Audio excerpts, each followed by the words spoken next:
course, the falsification of African consciousness deals with Eurocentric history, psychiatry, and the politics of white supremacy.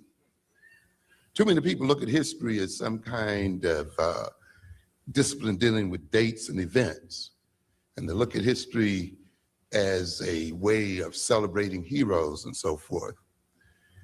And this society has turned us off to history. And many of us have made the statements, well, I don't want to talk about Black history or Black power, I want to talk about green power. In the falsification of African consciousness, we try to demonstrate that money and power and economics are intimately related to history. You cannot take away your history and separate yourself from your history and be involved in the earning of wealth and power and the development of power. If history were that unimportant, why is it that the other people have worked so hard to take it from you? Why is it that they've worked so hard to distort it and change it? They must be very apparent then that history is a key part of a people's culture and behavioral orientation.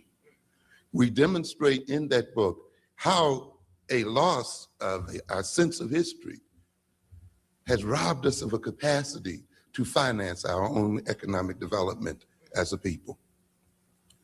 Because the history of your people is not only a memorial to the great people in your past and so forth, but the history of your people is a history of techniques, methods of coping with problems and solving problems.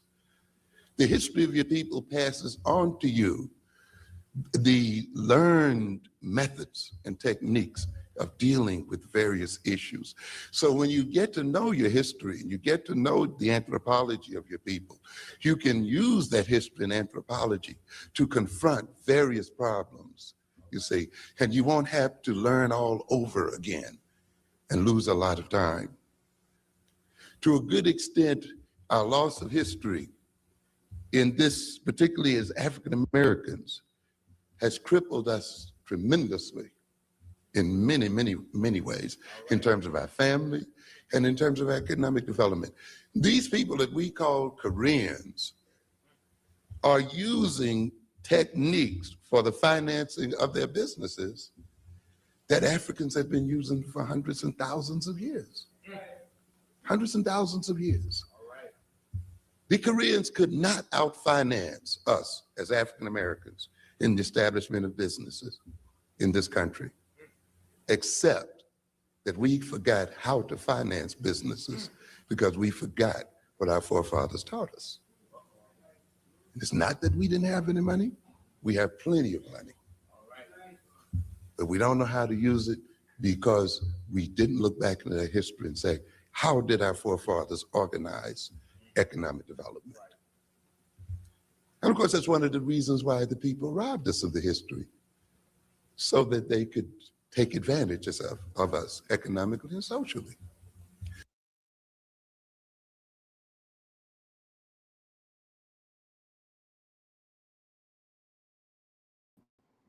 What is good, my people? We are live back again with another live broadcast on the forecast.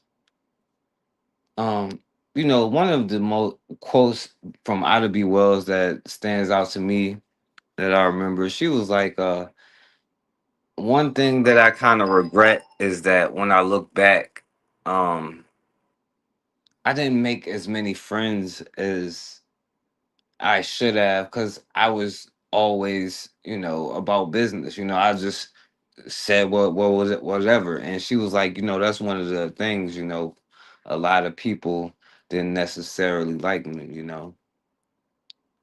And I get it, and I understand that I don't even do this like YouTube thing right. Like I could be on here like trying to promote it and do all of this stuff that a lot of people would do, like, share, subscribe. I don't say none of that stuff.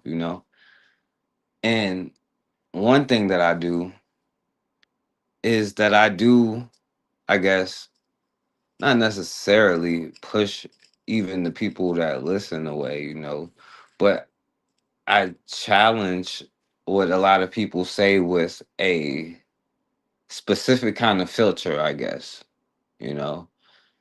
Um and sometimes people, I guess, get angry or whatever.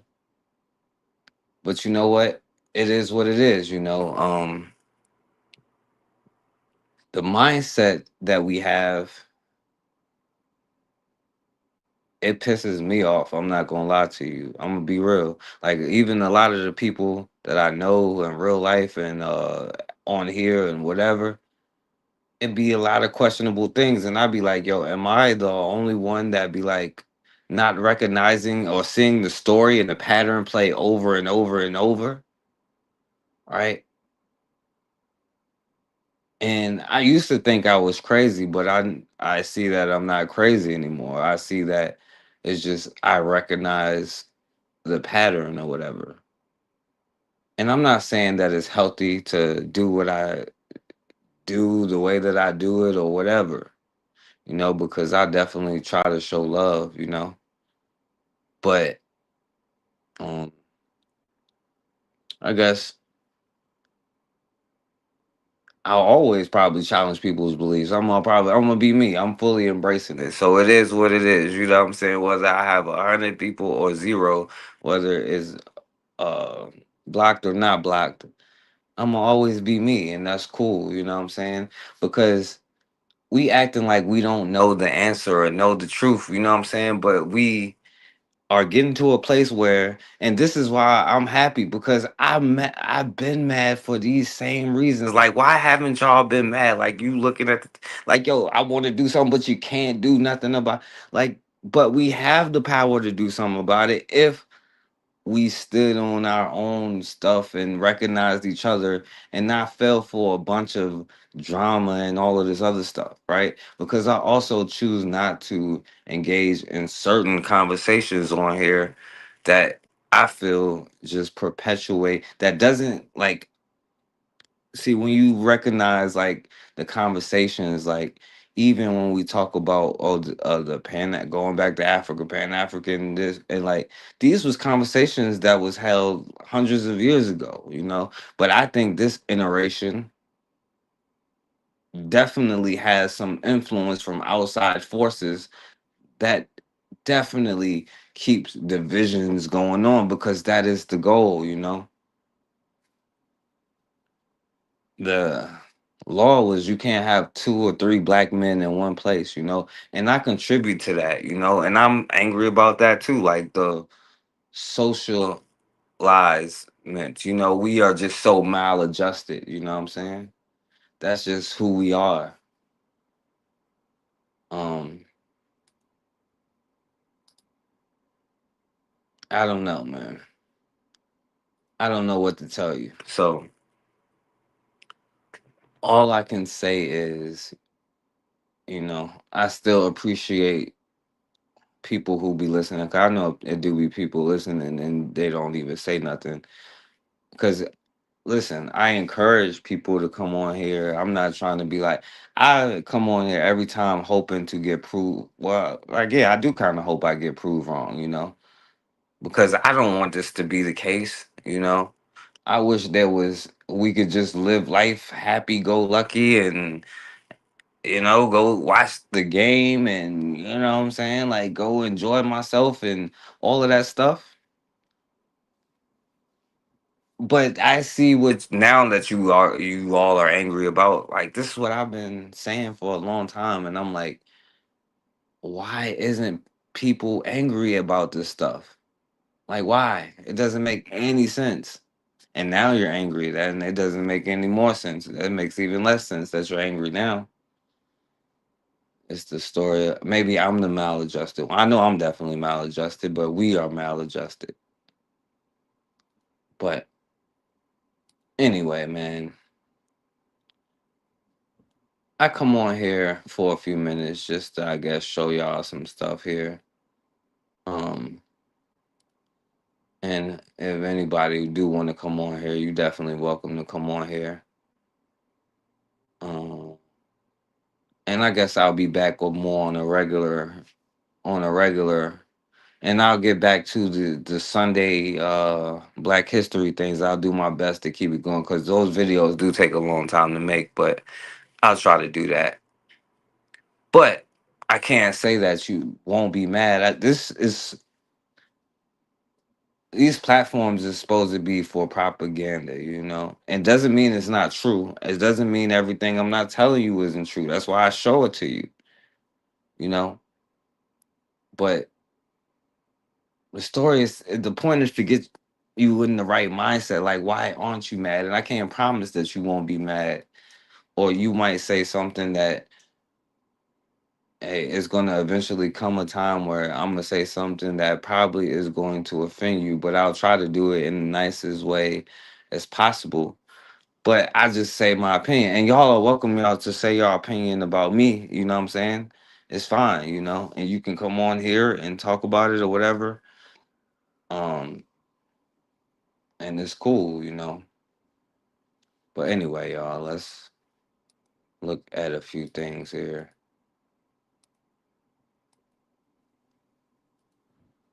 Now, I don't know if y'all seen this, you know. So your boy, they love to talk about George Floyd as if this isn't happening, In but Minnesota, the you see your former boy police Campbell trying officer to get out. convicted of murder in the death of George Floyd is seeking a new trial. Derek Chauvin was found guilty of state and federal charges related to Floyd's death. He has served 5 years of a 22-and-a-half-year prison sentence. Chauvin's attorney filed court documents asking that 3 criminal convictions be vacated and a new trial ordered. The filing accuses prosecutors of Yeah. misconduct and argues that false testimony from expert witnesses deprived Chauvin of a fair trial. Video shows the former officer with his knee on Floyd's neck as Floyd was restrained on the ground, a technique Chauvin claims was part of his training. The video also captured Floyd saying he couldn't breathe. If Chauvin is not granted a new trial, the filing requests that an evidentiary hearing be held to re-examine his case. Yeah, so he over there trying to get him a new trial, which he probably gonna get out. It might get pardoned and at this In point. Minnesota, the former police officer convicted of murder in the death of George Floyd is seeking a new trial. Murder. Derek Chauvin has served 5 years of a 22-and-a-half-year prison sentence. Chauvin's attorneys filed documents asking that 3 criminal convictions be vacated and a new trial ordered. That filing accuses prosecutors of misconduct and argues that false testimony from expert witnesses prevented a fair trial. Chauvin was recorded with his knee on Floyd's neck as Floyd was being restrained. Chauvin claims that technique was part of his officer training. Well, yeah, it probably was part of their training. But you see, they don't really got a lot of big news on it. It's, all of these is like 20 say, oh yeah, by the way, you know, fool trying to get up out of there. I be telling y'all be celebrating. Oh well, they got at least they looked at him tough one. They wrote him a strongly worded letter. But yo, speaking of updates, and I might run this back when Cassandra come on here because she talks about this all the time. Now they finally got this white girl, the OnlyFans girl, up in the court, you know, and you know, like the psychopaths they are. Look at her like, oh yeah, crazy ass.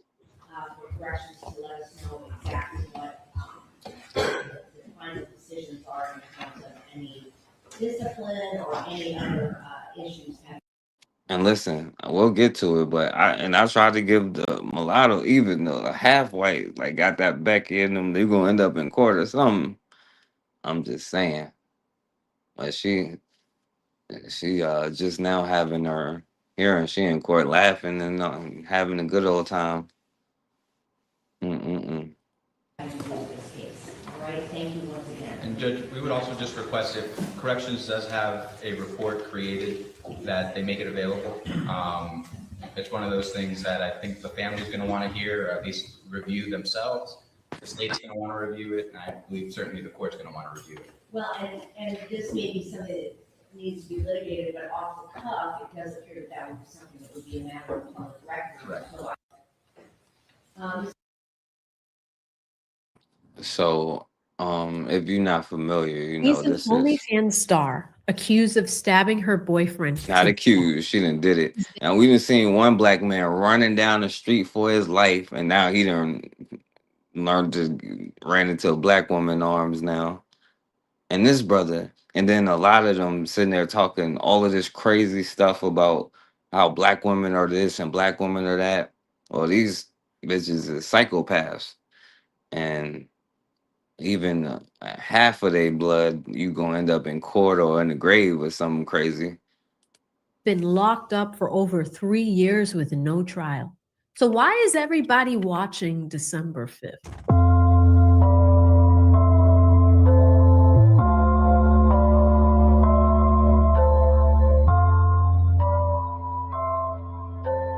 Hey everybody, it's me, AV. Welcome back to my YouTube channel where we talk about all now described as a toxic, up and down relationship. Friends, neighbors, even law enforcement have said that there was so much DV in both directions. In early 2022, Courtney and Christian were living together in a luxury Miami high-rise. There's that now infamous elevator video from February of 2022, just weeks before the stabbing, where you can see Courtney lashing out at Christian, hitting and shoving him as he tries to shield himself and push her away. That video is important because it gives the public a visual of how volatile things were between them. But that's not the whole story of their relationship. Police had been called to the apartment more than one time. Building staff reportedly tried to have Courtney removed after repeated disturbances. Friends have said that they've seen bruises, they'd hear screaming, and they watched the two break up and get back together all the time. There is evidence that both of them accused the other of the hood chicks, you know what I'm saying? All of that leads to April 3rd of 2022. On that day, Christian is stabbed once in the chest inside of their apartment. The knife goes straight into his heart. Courtney is the one who calls 911. Oh, by the way, as though all of ass whoopings he was taking was going on, he was like, "Oh, I love you, baby, please, baby, please," you know, simping for that white girl. On that call, she said that she acted in self-defense, and you can reportedly hear the chaos in the background as first responders rushed and tried to save him. Body cam footage from first responding officers show Courtney in bloody clothes, crying and talking about being attacked while Christian is dying on the floor. Christian does not survive. Courtney admits she stabbed him, but from the beginning, she claims it was self-defense during a violent fight. The state's position is that this is not self-defense.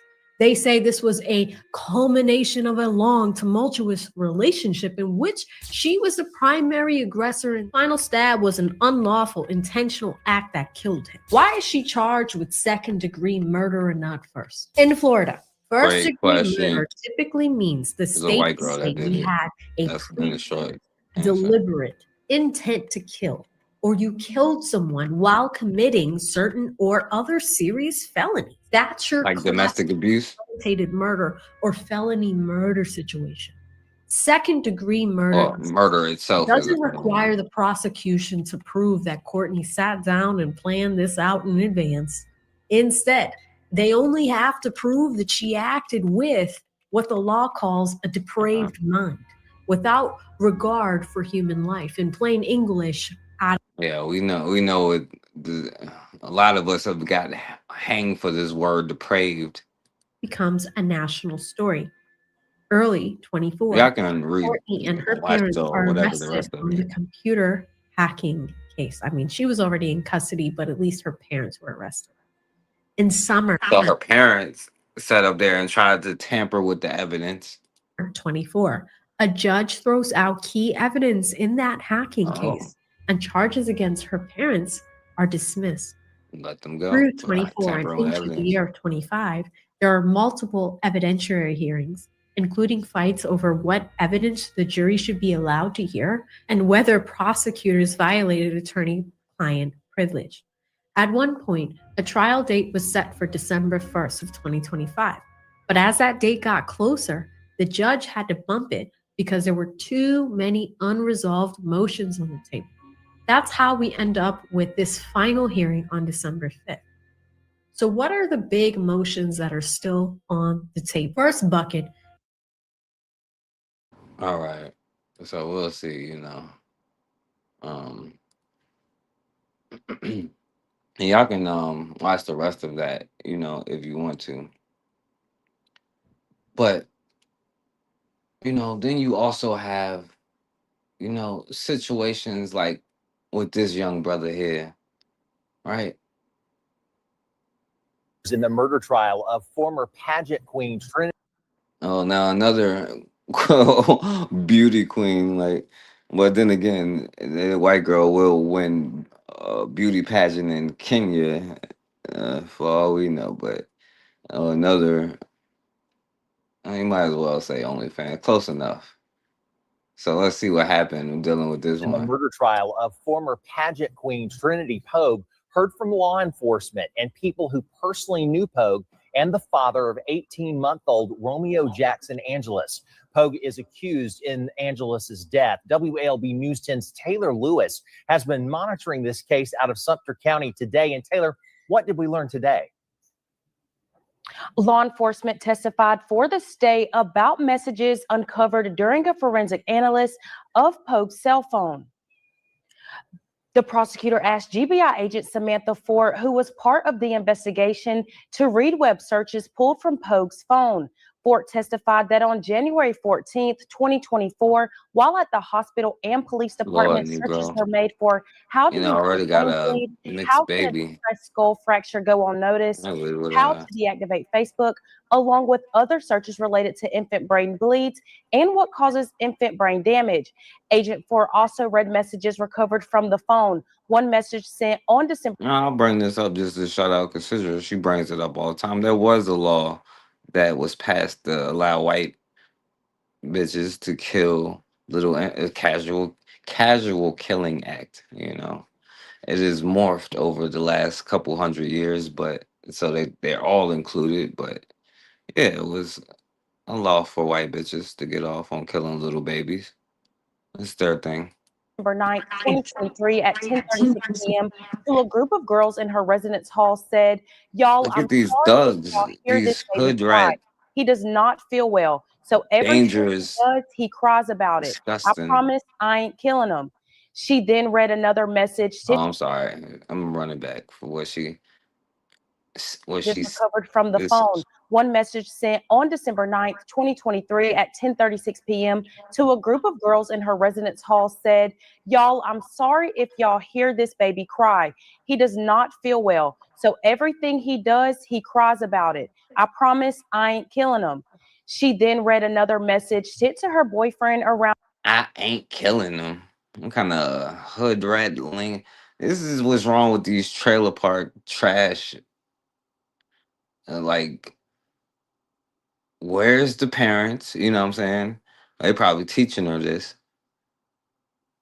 Was she a single child or whatever? This is this hood rat culture I'm talking about that turns y'all on so much. I swear it was the brother that seen somebody look just like this. Tell me this ain't no Neanderthal white chick right here. A brother seen probably way more hair though. A Neanderthal in the cave doing some weird stuff and was like, oh, let me go over there and see what's up. And then his baby probably got killed. Knowing the story, like I don't know what happened in the beginning, but that seems the most likely way that we got here today. Around 11:24 p.m. on December 10th, 2023. Jay, I don't know if I can do this anymore. This weekend was a struggle for me and I don't know what to do. I love you so much, but letting JD hit the wall and see the damage it did really hurt me. And it just lets me know that I don't have JD's best interest at heart. Every time I see him, I cry. I cry because he looks like you, just like you.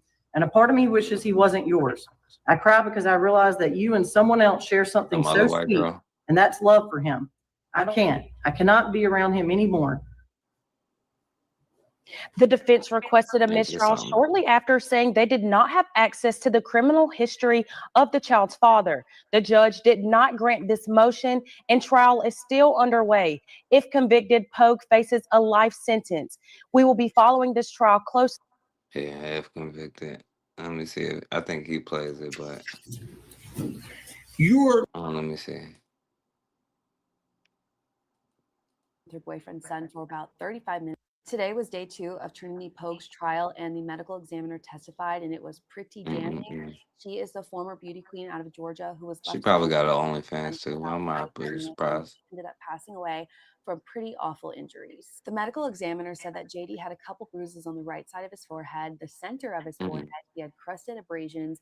The right side were fresher than the other ones. And he said the left side of JD's face had a pattern of bruising associated with a slap mark or a grip. He had a bruise underneath his jaw area, a bruise under his eye, bruise underneath his ear, and then the hematoma and the fracture on the back of his neck. That is the injury that took his life. He said there were multiple impacts, meaning this did not just happen from falling off an air mattress or a bed.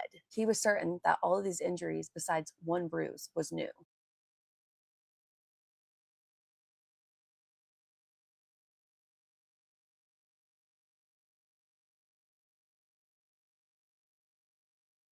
Oh, I'm sorry. I was on mute, but I was saying, I don't know what's going on with this baby. I don't know if he had it with an Asian girl. This baby looking a little bit Asian over here. It look like some Denisovan blood in there. What's going on with this brother here, man? You didn't had that baby, then you didn't mess with another white girl, then killed the baby, then smacked hit the baby so hard in the face that she killed him. Like, what kind of savage is this? Like, talk about hood culture, the savage culture. JD's internal injuries were very serious. The medical examiner described seeing injuries like these during car crashes. Had a hemorrhage on the right side of his ribs, which would be unusual for a CPR injury. He said that the liver has 2 major lobes, and his right lobe was essentially crushed, which caused internal bleeding. The right adrenal gland was also seriously injured, which he said he's never seen from bad CPR. So these injuries did not, Infant. which the defense attorney insinuated. He said that there was some food in his stomach, about 15 cc's of a clear liquid and some green mucus. The medical examiner said he either didn't eat or he threw up. And throwing up is exactly what his father, Julian, has said happened. The defense has also been pushing the fact that they believe blood was in one of his diapers because of a picture they have of this diaper. But the medical examiner said that there was no blood at all in his GI tract. So that red color was most likely from a dye or a candy. I mean, kids' fecal matter is all sorts of different colors. He said the neck injury would be caused by a violent impact to the back of his head. He said the onset of symptoms would be seconds and at most minutes. And Julian was gone for 35 to 36 minutes, and Trinity called him within a minute of him being back home. Now, Trinity's defense was basically like, well, even so, you can't determine exactly when it happened. So it could have happened before Trinity was alone with JD. And so obviously the medical examiner can't say exactly the second that it happened, but we do know that he experienced symptoms in seconds and minutes. Defense mentions how all of this bruising was on his face and the back of his head, but there were none on his arms or legs or stomach. Like, that's better. The defense asked if some of the bruises on his face could have been caused by when Trinity claims she grabbed JD's face to kind of like get his attention when he was experiencing all these bad symptoms.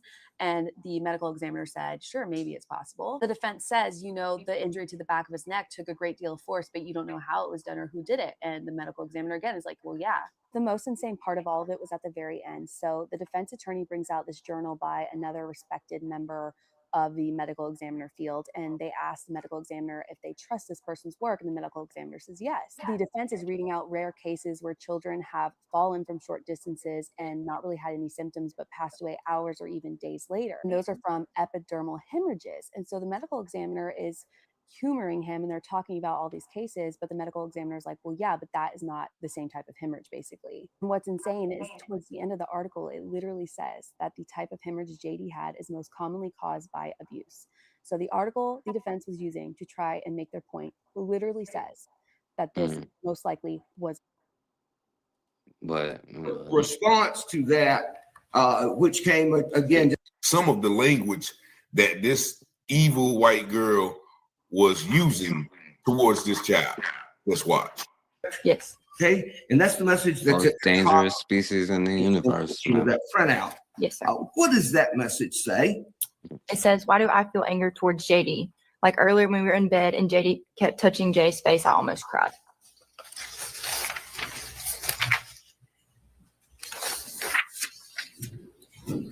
Your response to that, which came again just a few seconds later, and this is at the bottom of page 113. Okay. Your response to that was what? What do you mean? Like you feel anger towards JD? Question mark. And then her reply to you a minute later, what was what? Like, I don't know, not jealousy, but like I want to love him, but instead of loving, I just feel like angry, like want to punch him. LMFAO, OMG, that sounds so bad. Okay. What does LMFAO stand for? Do you want me to say that? Yeah, I mean, I'm sorry, but yes, can you tell? It stands for Most people probably know what it stands for, but I'd like for it to be in the record. it stands for laugh my. And OMG is. Oh my God. IDK is. I don't know. And WYM. What do you mean? Okay. All right. So then after that message to you from Ms. Pogue, was there another message that came just a few seconds later? They be having an awful lot of smiles on their faces at the trials for our deaths and stuff. It'd be an awful lot of smiles from white girls, I'm telling you. From her? Yes. And what does that message say? Ever since he's gotten here, Jay has not touched me. And then at the bottom of page 112, the next message, which is at 10:34 and 48 seconds, again is from her to you. Is that right? It is. And what does it say? He's currently on the floor. Now, in the context of these messages and the context of other conversations that you'd had with Ms. Pogue, do you know who she's talking about and what she's Damn psychopaths, like no emotions or nothing. Okay. All right. In any event, you responded to her message at 10:35 that night on August 17th. And what did you say? I said, I think he's just trying to take care of JD and make sure he has space and everything he needs. I don't think he's trying to come off as not wanting to touch you or be with you. But that's his baby, you know. And then she replied to that about a minute later and said what? Maybe it's just because he had a kid with someone else, and I'm just starting to realize that I can't be with someone who doesn't have my kid. And then your reply to that was what? I can understand where it may be hard to raise a kid who's not yours. Subsequent to that, a few days later, on August 22, was there another message from her to you that appeared to be a forwarded message that, like, she sent you a message that she had sent to someone else? Yes, sir. Okay. And you read read it yourself briefly. The message that's there in the center of that page. The one that starts, "I've told you." Okay. Do you remember getting that message or a message to that effect from her? Yes. And what was the context of that message? Like, who is she talking to in that message? Jay. But she sent you what? I believe a screenshot, or probably just forwarded the message to me. Forwarded the message. Okay. Had y'all did you know what this was when you got it? Yes. Okay. All right. So what was the message that she forwarded to you that she had sent to Jay earlier in that week or that day? Read it aloud. Please. I've told you from the beginning that I would always try to love JD is the same as mine. But since me and you have gotten serious, every time I see him, I just get angry at the world, and I just have a gut feeling of anger. I don't know what it is. Maybe because I'm so young, and I know if I am committed to you, then I'm committed to him. You're 24 and I'm 18, and I know that the age difference isn't much, but you have a kid and you have more responsibilities than just spoiling me. I don't want to be your second baby mama. I want it to be your first, but that won't ever happen, and I don't think that I can continue to be in a relationship with you. This white girl said, "Yo, the more that I'm with you, the more hatred I have for this little Negro baby that ain't mine." Right? And yo, it's sick. Let me run it back for a second. More responsibilities than just spoiling me. I don't want to be your second baby mama. I wanted to be your first. Wanted to be his first baby mama. All right. With this European baby mama culture, they gotta. That's just what they do. But they be with like their cousins and stuff like that, or like in the family, even their royalty be like family and all this other weird stuff going on. But anyway, she wanted to be the first baby mama, so she killed the baby. Ain't that what the hell? Psychopath behavior. First, but that won't ever happen. And I don't think that I can continue to be in a relationship with you and have that in the back of my mind. Over time, from that point in August forward, did you ever have conversations with her in which, they weren't recorded in messages, but where y'all talked about this particular issue? Yes. And what did she express to you as to how she felt about the child and the child as it related to her relationship with Mr. Williams? I would say around the same things of she didn't know if she could love him like her own kid, that she would get angry at him when he was there.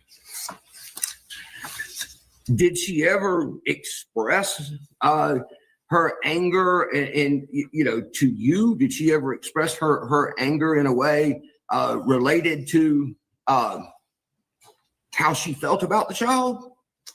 She would say such things as, I would want to run him over with my car. She told you that she wished she could just run him over with her car? She did. All right. So, Man. But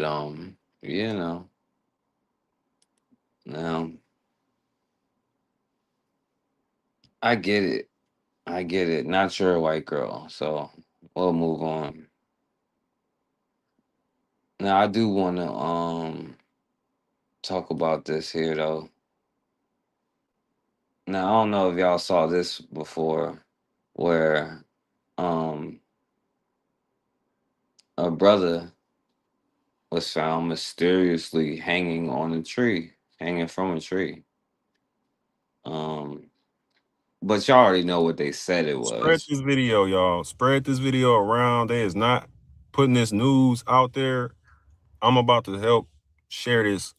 Put this out there, y'all. Put this news topic out there. This man was hung from a tree.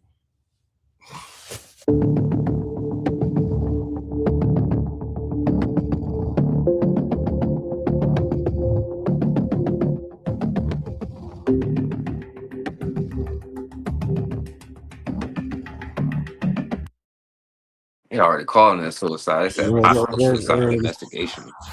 Not even a possible murder investigation. why I knew they was gonna rule that shit as a suicide, bro. All them fucking hotels and shit surrounding that shit. Let's see the camera footage and make sure that was a fucking suicide, man. That's what I want to see. And I saw the way the nigga body was, bro. I saw the whole noose around this nigga neck, bro. Come on now, bro. Dang, I bet they won't show no pictures. They know the whole world gonna go fucking crazy because that shit happened right on Moreland Road, right on the busy street. They said suicide. See, and that's why, like, you, in this case, bro, like, if hopefully none of us is ever in no situation like that. I know you ain't thinking like that, so don't take it the wrong way. But I'm saying you might want to put it out there to the whole world so they can't keep saying suicide and whatnot, and also having your listen, and this is why I respect, because I mean, I would say include me too, but Ida B. Wells went to these places and actually went and tried to get, and they ain't have video or none of that stuff back then. But she went to these places to actually investigate it, you know? And like people like I guess myself and like other people who do stuff, talk about stuff like this, should be doing stuff like that a lot more, you know? This man feet literally, like, I'm not trying to be funny, but the nigga feet was in, like, you know how Michael Jackson used to do the standing on his toes? The nigga feet was like that, hanging, bro. Literally, he could have stood up, for this. That wasn't no suicide, bro. Bro, they got Milwaukee report, crime report, what a lie, man. Okay, if it wasn't hanging on the tree, then we should be able to see a full report. And how would you label it a suicide if he was just laying on the ground? That means it got to be a homicide then. All I got to say is there are people out there who would take their own life.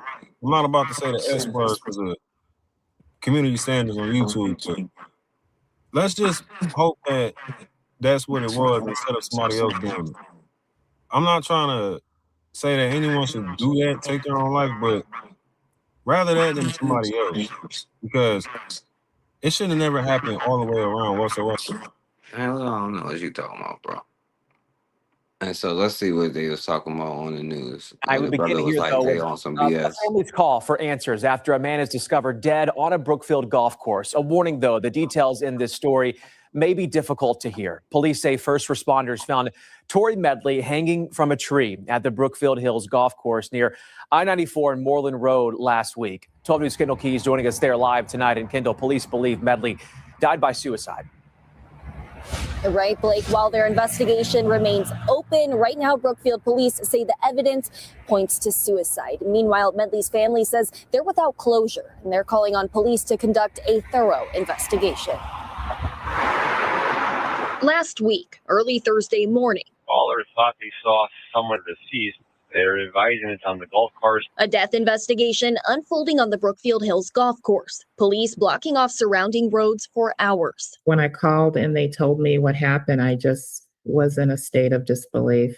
Sheena Medley speaking with 12 News from Hawaii on Zoom. Her brother, Tory, the man found dead on the golf course. Brookfield police saying he was found with a strap around his neck, the other end attached to a tree branch. Does he have any connection to that golf course that you know about? No, not that we know of. He was living in Milwaukee. Okay. He was living down off of St. Paul. So he didn't have a vehicle. And so the question is, how did he get out there? When did he get out there? Why did he go out there? Police saying that day they believed the death to be a suicide. More than a week later, with a completed autopsy, Brookfield police say that's still the case. Their investigation remaining open. If it was suicide, we'll accept that. But if it was something else, we'll accept that too. We just need to know that all I's have been dotted, T's have been crossed, and it's been fully reviewed and investigated, which is only fair. Sheena asking anyone with information or possible surveillance video to come forward. And I just wanted people to know that he had a name. Yeah. He was a really good person, a good man, and he had a family that loved him incredibly. Now, this brother most likely was in a vulnerable position. I'll just say this, you know, whether it be maybe homeless or whatever. He was an easy target, you know, probably maybe has some mental issues or whatever the case may be. I don't know, or any of that, you know. But I know the tendency is to pick on an easy target with somebody who, or they just catch you slipping or whatever the case may be, right? So the first thing they're gonna do is be like, well, this is a suicide. Of course, all these black people are still just going around hanging themselves all the time. We ain't even gonna look into it or investigate it whatsoever, right? Which is, like I said, like now if that brother has some pictures, then you know we can see for ourselves, you know, the situation, even though they would probably take his stuff down too. But if somebody else could put it up, and they'll just keep going and circulating. But that's the first thing they're gonna do, is to talk about it this way as if it's a suicide, you know. You can certainly understand the family's push for answers. The Brookfield police tell you they do have some surveillance. Transparency. That's the demand from the Milwaukee and Waukesha NAACP chapter after a black man was found dead hanging from a tree. Brookfield police, they declared his death a suicide. Stephanie Quirk joins us live from the newsroom. Steph, his family, they want This the dude act like he department getting a kick out of it. Hanging from a tree. I always waited to report this. 39-year-old Tori Medley. For her family, she says it's simple. They just want answers. They are in Wisconsin after all. Police initially ruled his death a suicide. Tori was my little brother, and from the day he came home, I looked out for him.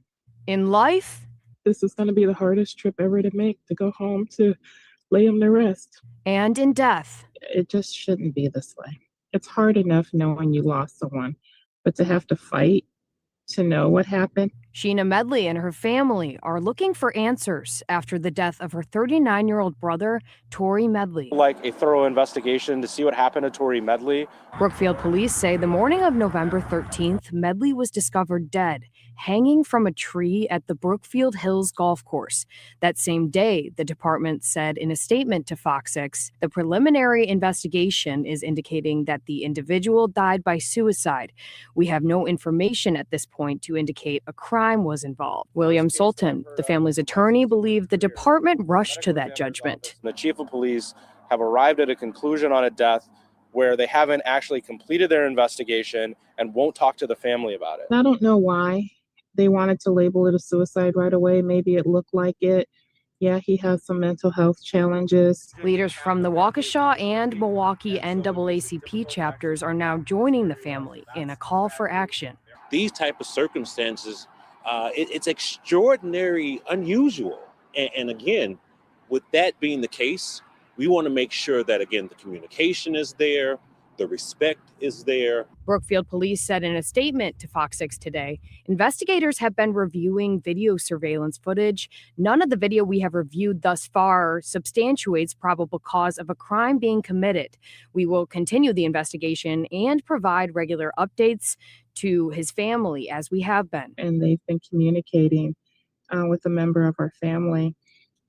I just don't think we should have had to do all this in order to get answers. And we all know the negative relationship that black men have with lynching in our country, and this is a big deal. For the family, it's not just about transparency, it's about closure. I want to see those things and for myself say, okay, I can rest now and he can rest in peace. Loved ones and family will be. You get justice yourself, and I want to play this, All praises to the Most High. Lynchings that happen in what they call Silver Lake Park, and of course they ruled themselves unalivement.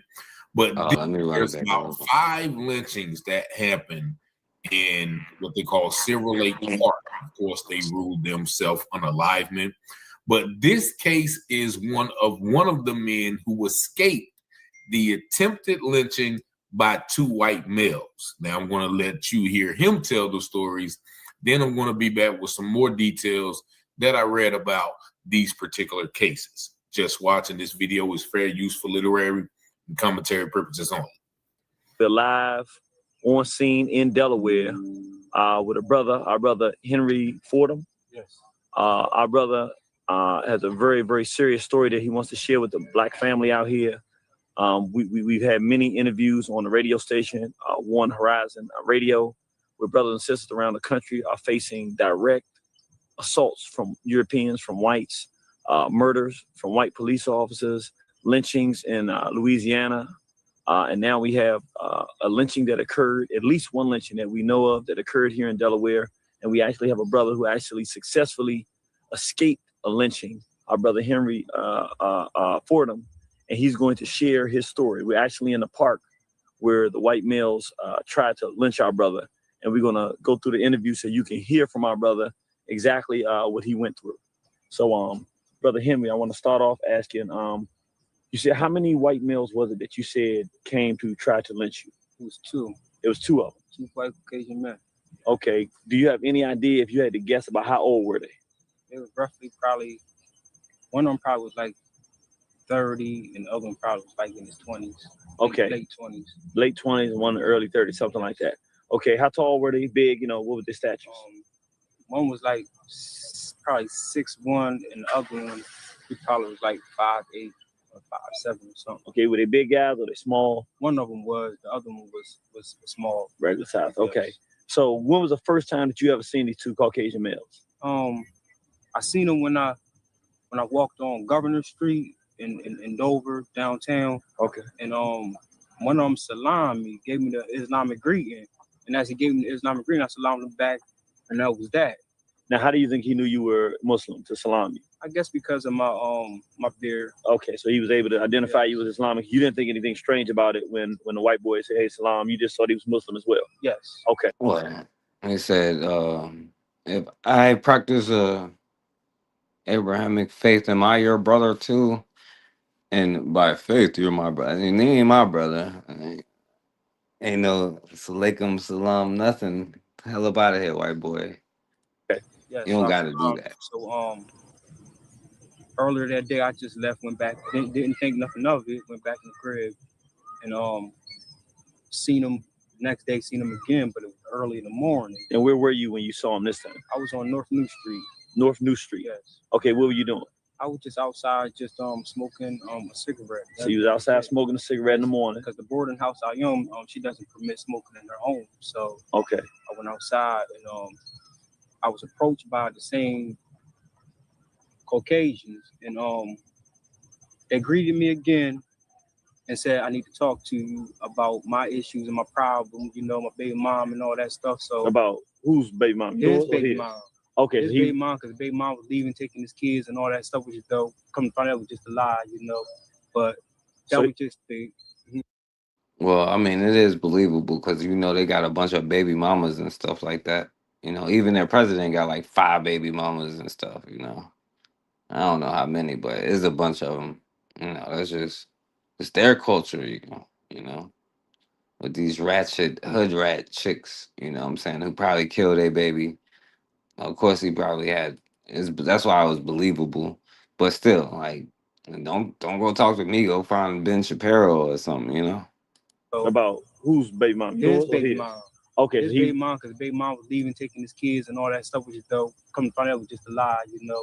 But that was just the. So I want to make sure I get it right. So they see you standing out there, you're smoking a cigarette, Yes. and they come to talk to you and ask you, "Hey, I got some problems with my baby mamas. I want to talk to you." Got some problems. He want to know more about Islam and all that stuff, you know. So me not thinking nothing of it, I was like, okay, you know, I speak to you briefly because I gotta go out, look for a job. I gotta prepare myself to do what I need to do. The next thing you know, that's when the drama went down. The gun was flashed out on me. So hold on, tell us about that. So what kind of car did they pull up in? A white Dodge pickup. Okay, so they pulled up in a white Dodge pickup. You start talking. When they were talking to you, were they in the van or in the pickup or outside the pickup? One of them, it was first they was inside of one of them was inside of the pickup. The one that salamed me was inside of the pickup. Then he got out. Okay. Then he, you know, ran down while he wanted to talk to me. Okay. You know, so that's when the pistol got. Now that one, the one that you're talking about, was the one on the driver's side. I mean, the passenger side. What? That's the one that salamed. That's the one that salamed you. Who pulled the gun on you? Him. Okay, so he got out. Did the other one ever get out the car? Nah, he never got out of the vehicle whatsoever. Okay, so he was saying he want to talk about this stuff. Yeah. Then all of a sudden, what happened when he pulled out the gun? What happened? The gun got pulled. The gun got pulled. You know, where did he point it at you? To my head. So he got out and do to me what he did to you. Y'all standing there, he talking about his baby mama, and he just did like this. And what did he say? Nigga, get in the vehicle right now before I blow your head off. And that was that. Okay, so then what'd you do? You know, I didn't, man. You know, I was great. Just say, yo, you gonna have to kill me right here. Mm-hmm. But you know, hey, he had a gun on you in your head. Right. Did you have any idea? You probably don't remember. Do you remember what kind of gun it was, or do you have any idea? It looked like a 38 or something. Okay. Yeah. Okay, like revolver or okay, you had a revolver. Yes. 38 revolver. Okay, so you put the 38 on there and say you got to get in. Yes. So you hopped in. Yes. All right. Then what happened? Were you in the front or back? I was in the back with him the whole time. Okay, so he had back there. Did he have a gun on you, or how was it? Yeah, he had the gun on me the whole time. Where?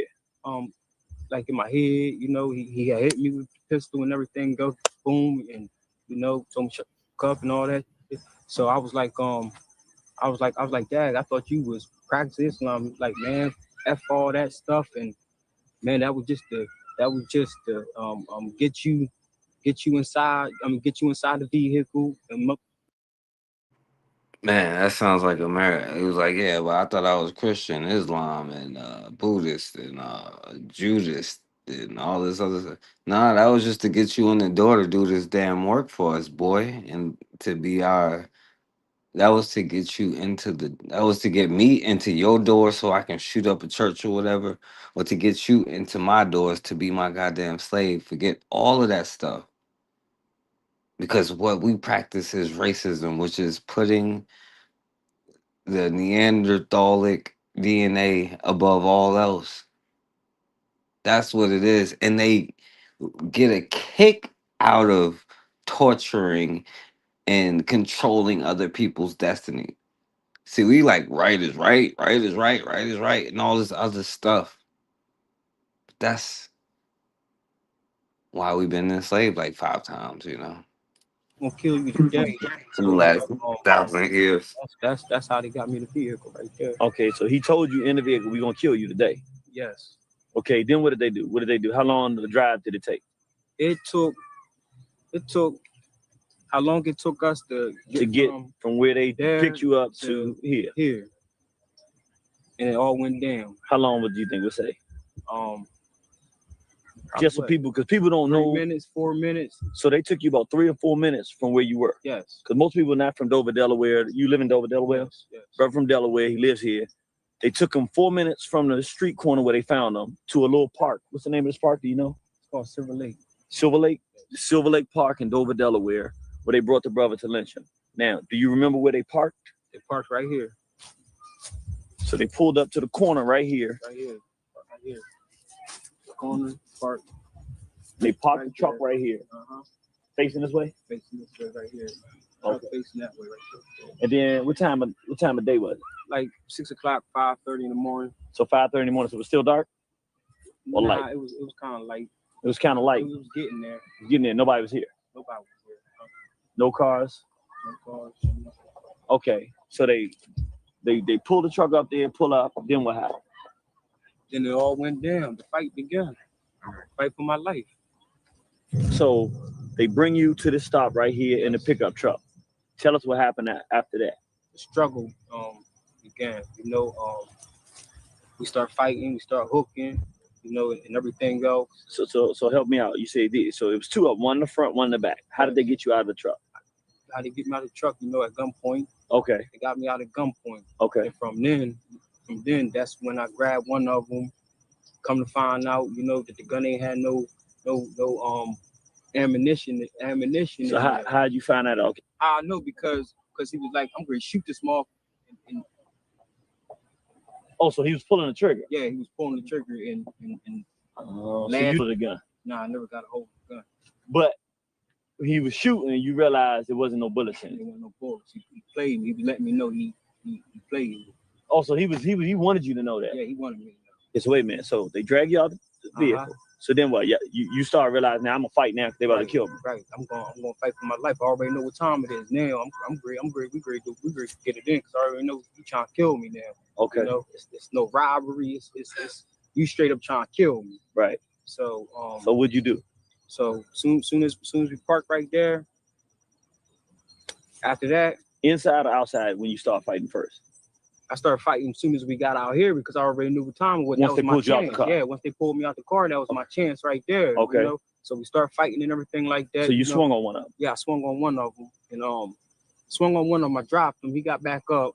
And the other one started attacking me with this with the knife. He started stabbing me all in my face and all that stuff, right? So show us where he stabbed me right here, you know. Stabbed me right here. It's kind of healed up. He stabbed me right here. Okay. It went all the way through. He stabbed me with like a shank pointy thing. You know, stabbed me right there. And you said it went all the way through? Yeah, it went all the way through. Then he stabbed me somewhere. He stabbed me. I think. Damn. You just knew you was getting stabbed. You had time to sit down and figure out every place right. he stabbed you. Okay. Right. So he stabbed you. You dropped the other one. He get back up. And what's going on there? Y'all Now, fighting? we still tussling. Okay. So one of them just grabbed me by my neck, started bringing me towards this area right here. The other one grabbed my foot. You know, the other one grabbed my 2 feet, took me down to this area right here, and when I'm still had me in the headlock, he dropped back on me, you know, and had his feet on me like I don't know what type of position it is, but he had me like you couldn't move. I couldn't move whatsoever. So the other white boy, he kept on going to the van, grabbing stuff to try to knock me out with, you know. So he grabbed the burner again, hit me on top of my head with the burner again. He grabbed some beer cans, he grabbed whatever he can to knock me out. I just know it wasn't time for me to go right then and there. Right. You know, once he couldn't knock me out. Right. Once he couldn't knock me out, I was like, oh, it's a wrap. So you couldn't move, but he's hitting you, but you still ain't going out. I'm not going out. He still his name was John. Okay. You know, the white boy name was John because they were saying each other's names and stuff like that. His name was John. And he steady hit me up top of my head. Homeboy got me in a damn headlock. Then he took my belt off. Wrapped it around my neck. So you took your belt off. Your belt. After he couldn't knock me out, he took my belt off. Okay. And wrapped it around my neck. Okay. And start choking. Choking me with that joint. Start tugging on the joint just. And the other one still holding you? Yes, while the other one was still holding. Okay. You know, so damn. Well, I'm just kind of upset about the whole situation. Take your time, yes sir. Bring him back. So All right, I'll stop it right there. We'll and move forward. And the thing is, man, you have to have your head on a swivel, especially when you in certain areas, and especially if you in by yourself or you are a target, like where you are. That's why we got to look out for each other. You know what I'm saying? For real, because listen, and this is the mentality of. I played this last time, but I won't play it again because it's just the mentality. Integrate into the same neighborhood that I worked my entire life to get into. I don't understand it. There he is, right there. Right there. It's what Make America Great Again has always meant to certain people. It's never been about patriotism.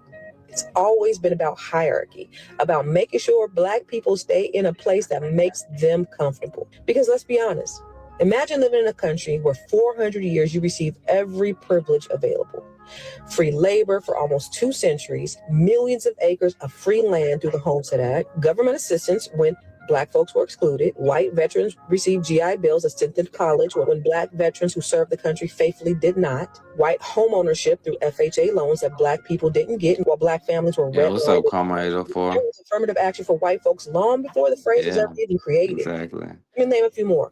Tax benefits, union protection, government contracts, Social Security programs that originally excluded Black labor, corporate subsidies, banking systems built on predatory denial of Black access, policing designed to guard white prosperity, and the unspoken privilege of always being seen and deserving, and all that for generations. And yet here we are. After everything designed to hold us back, we still here. It makes him a failure. We're still educating ourselves, still building businesses.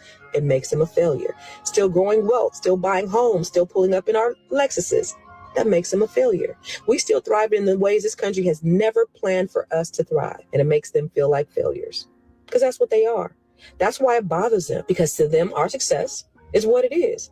It makes them failures. They feel better when they can look down on us. They feel safer when we have to struggle. They feel whole when we are broken. So when they say make America great again, what they are really saying is let's go back and reset the hierarchy. Let's put them back in their place, which is beneath us. Let's strip away any progress that they've made. Let's take away all their rights, all their opportunities, all the wins that make them feel equal.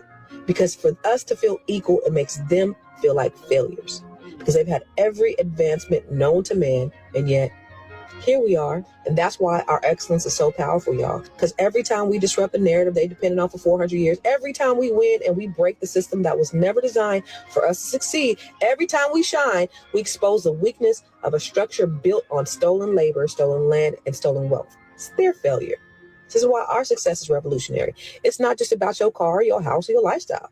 It's a reminder that despite every barrier placed in our way, We still here, thriving, winning, and It's a black redefining neighborhood. and they're still what they are, failures. Now drop a black fist in the comments and share this with someone who needs to hear this. Meanwhile, back at racism headquarters, and spanking new Lexus SUV. How is that possible? Integrate into the same neighborhood. God damn it. Our life to get into. There he is, right there. Right there. Look at that vehicle. Yeah. I love this Right video. there. Complaining about black people having. All right, now the purpose is right because they understood, right? It's easier to make a slave out of a child who don't know no better than somebody who has known freedom, you know. And I'm not saying with that doesn't come responsibility, you know, but for them to be able to maintain their corporations and to make you pay their fines and pay their taxes and be under their stuff, you know what I'm saying, where you work so hard and barely get enough, you know, for in order to maintain that, they need to keep us confused, and disorganized, you know, and a bunch of other this words, you know. But I'll play this one just leading up to it, right? I gave ChatGPT the following prompt.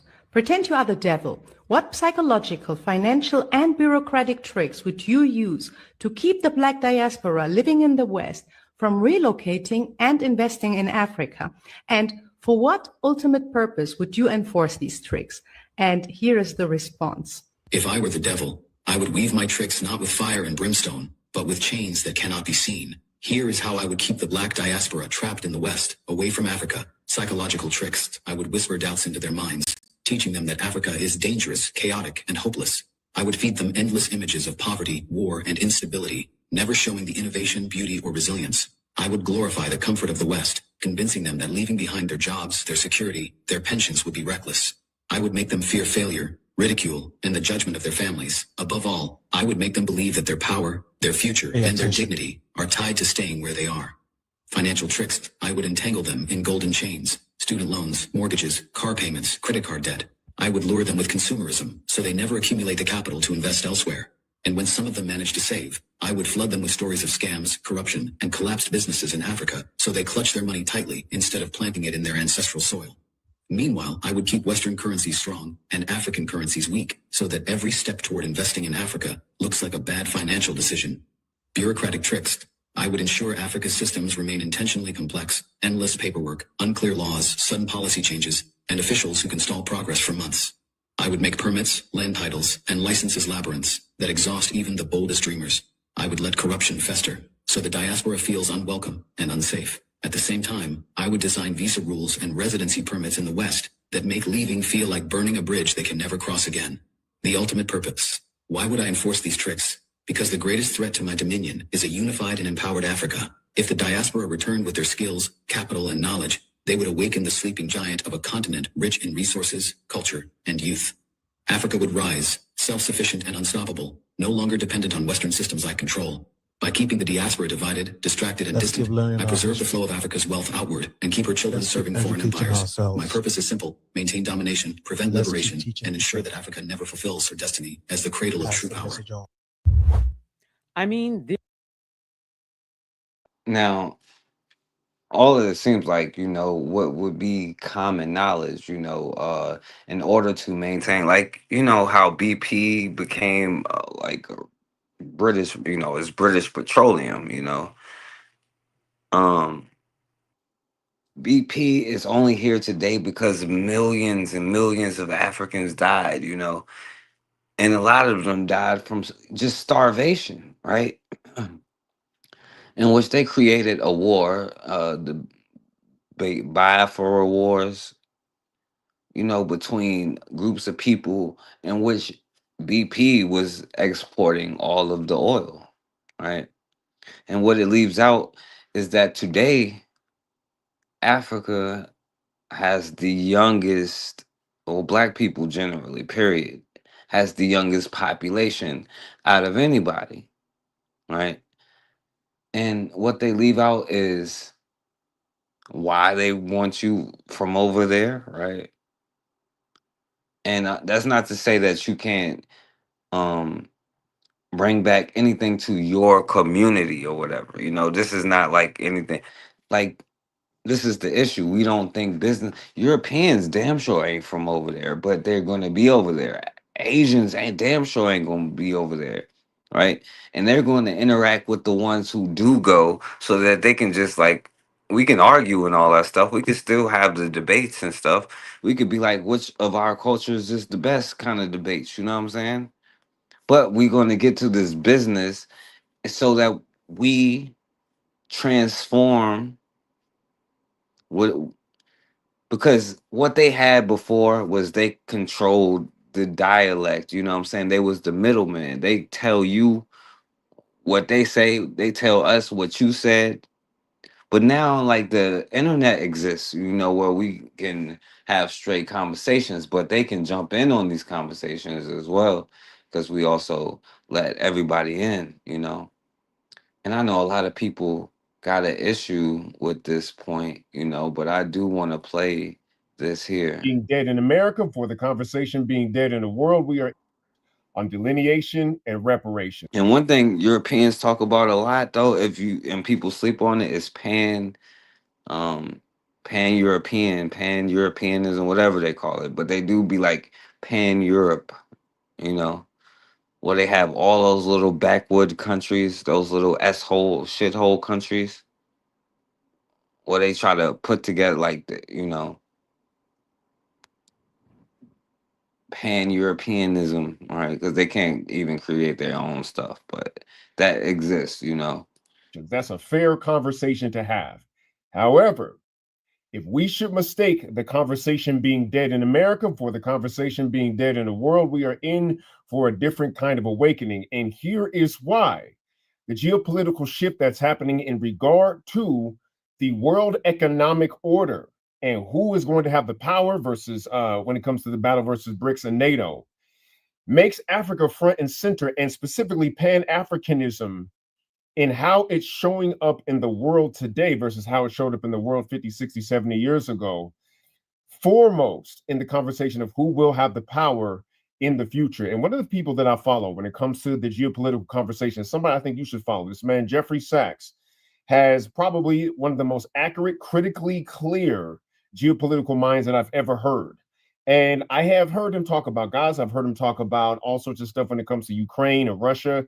But I never heard Jeffrey Sachs really focus his geopolitical intellect in on what's going on in the African continent. I want you to listen to what Mr. Sachs has to say about Africa's place in the world order coming up and how the idea of Pan-African unity was destroyed on the continent. Africa's time has come and its turn has come. I believe that by 2050, Africa will be a high-income region. It will be a successful and growing region. It will be a region of peace, and it will. By the way, Africa is a continent, not just a region. I mean, you have regions in Africa, but he said that Africa has a region, right? So that means excluding wherever the hell he from. 2050, Africa will be a high-income region. It will be a successful and growing region.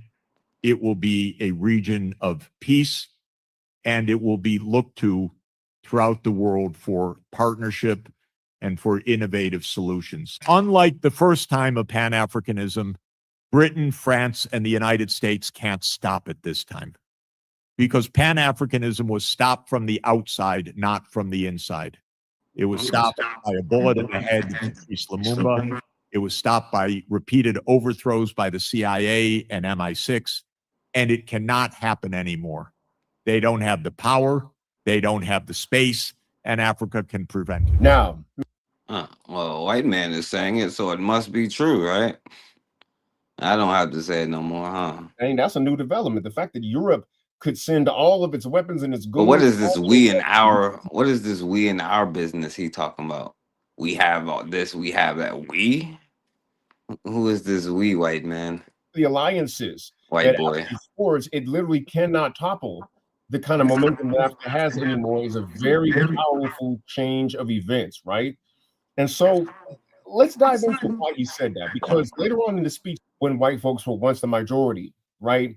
And not only that, but there's a population collapse happening in not just the West, but the East. When you talk about Japan, when you talk about China, their populations are going away, right? Oh boy. In order for a population to maintain itself, Must be the sun turning up.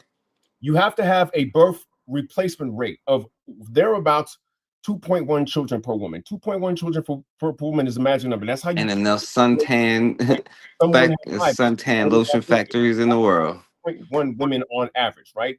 If your population falls to the birth replacement rate of 1.9 babies per woman, you can recover, but it takes 80 years. Right now, the West is teetering between 1.47 and 1.56.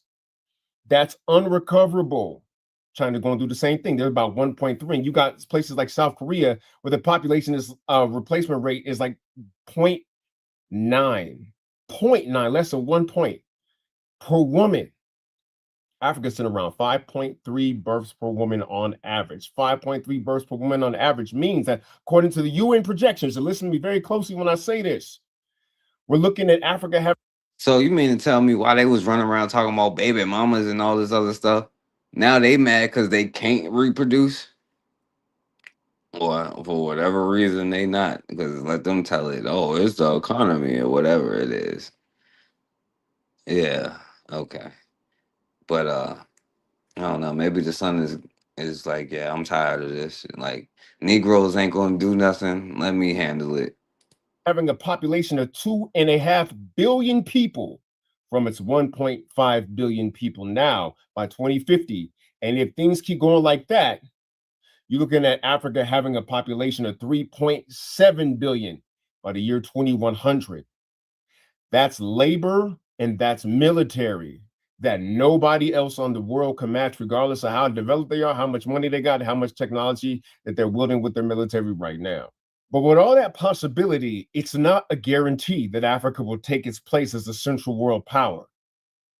Now, the land is already the central world power. That's what they leave out. You know what I'm saying? The world and its people have developed every industry that you would call a world power. You would link it back to either free labor from its people or resources from the land. So it's already this world power.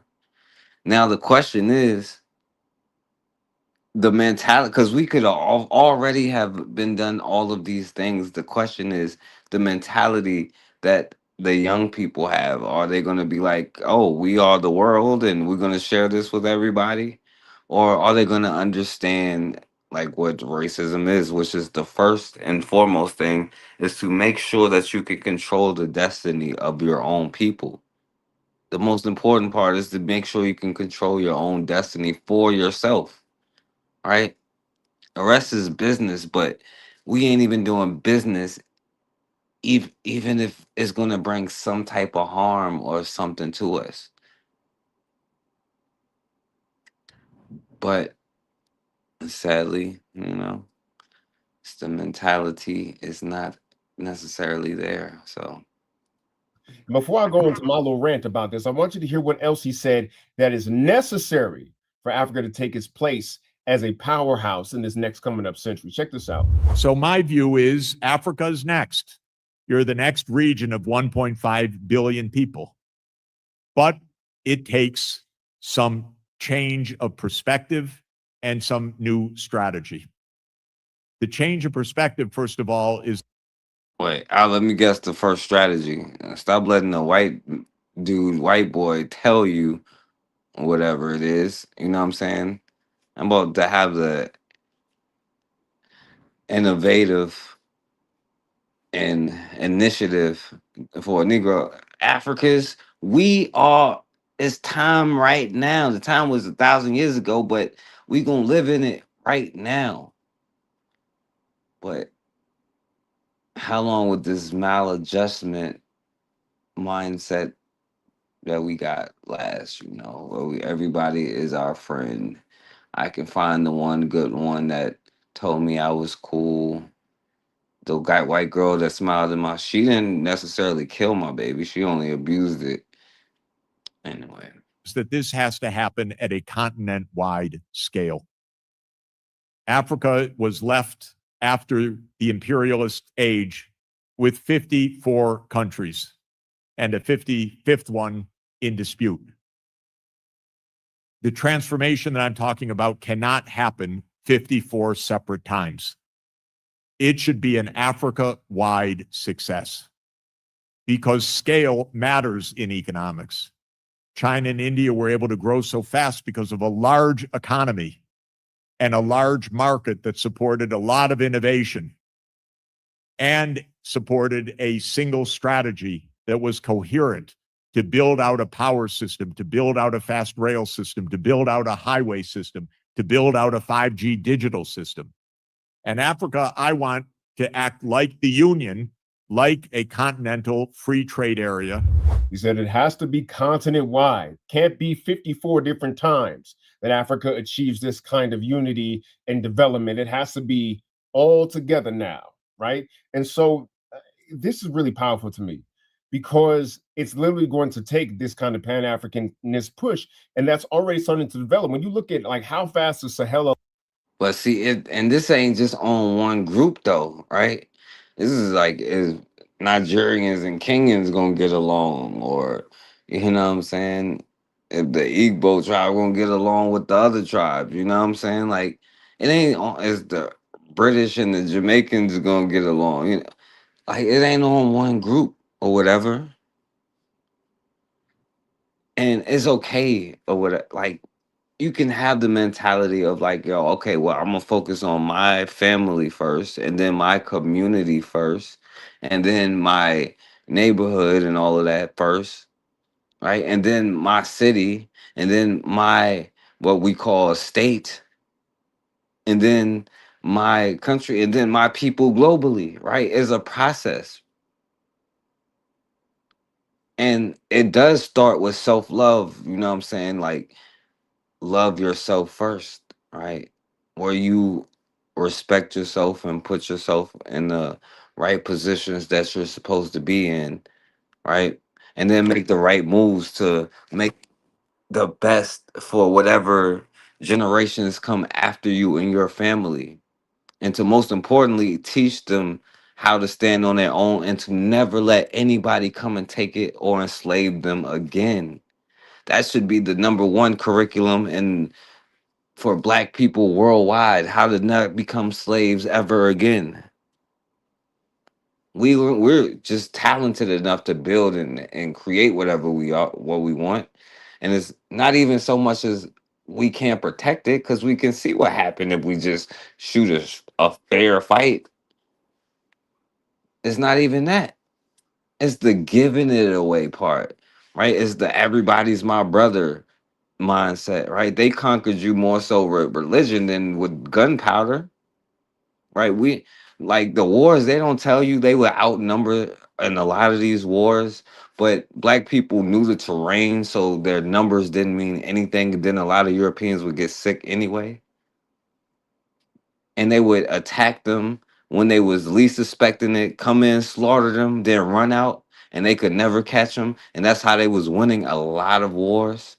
But it's this, hey, listen, I know we can beat them, but I want to be French. You know what I'm saying? I want to be German. I want to be American. Nah, we got to make our own and want to be that. Let me play this part. Allegedly America being concerned about Christians. That's all a lie. So we're not going to either spend no kinds of different types there. Yes. I only want to play So a lot one of reasons part. why people keep talking about how. All right. I said, I just uploaded the Kissinger report. I need you to go through it and summarize what it says about Nigeria. Number one, Nigeria is classified as one of the 13 highest priority countries for U.S. population control focus. Nigeria's population growth is extremely rapid. Nigeria is singled out as a future regional power U.S. must anticipate. Nigeria is treated as a potential source of instability if population growth isn't reduced. Nigeria is grouped among countries that may lack strong family planning interests, but where the U.S. want to intervene anyway. The U.S. plan push population control programs into Nigeria using UN aid agencies or other donors. Here's the summary in plain language.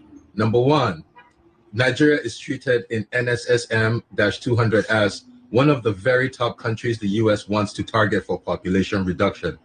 A country whose rapid population growth is considered a risk to the U.S. strategic interest.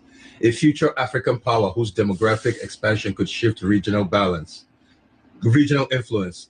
A site where U.S. intends to push contraception programs and family planning and fertility production efforts, either directly or...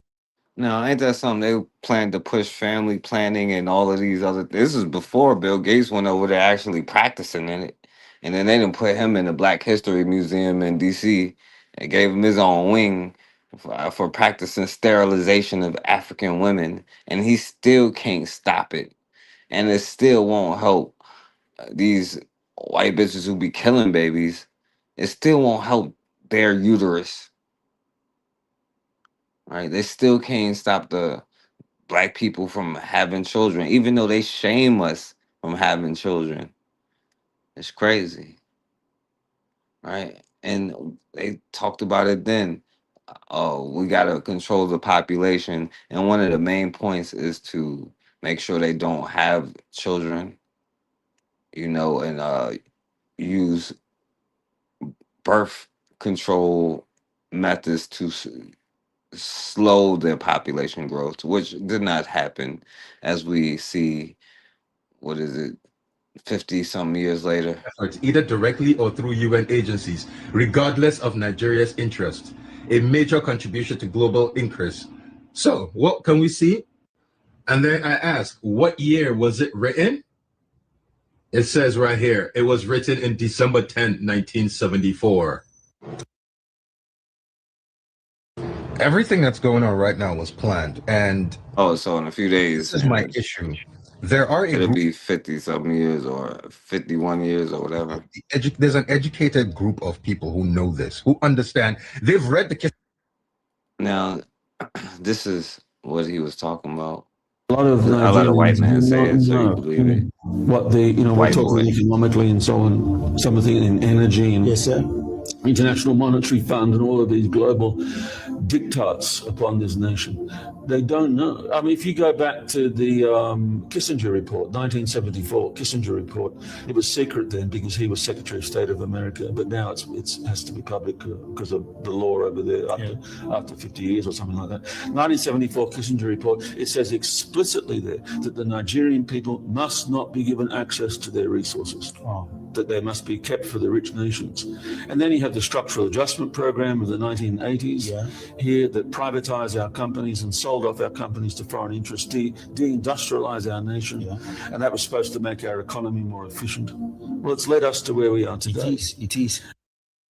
Let us, we? What the hell are you talking about, white boy?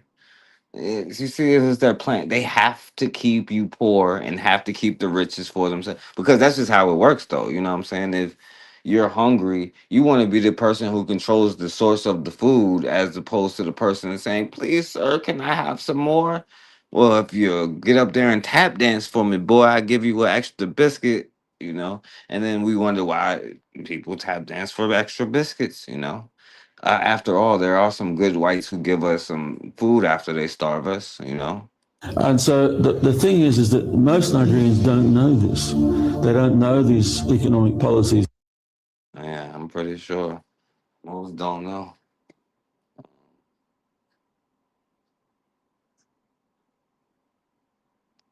Let's see. Look, they have done the work on Africa. I don't know how we get out of this thing. I'm not sure how we get out of it. The more I dig into it, and I've been spending so much time just opening up wounds after wounds. So last night, I come across in my research, I wasn't looking for it. Saw this thing called Kissinger report, right? And I was like, what is this? And when I read it, I was like, oh my God. Did you know that the US government decided back in 1974 that certain countries' population is a threat to them? Like it's a threat to their national security.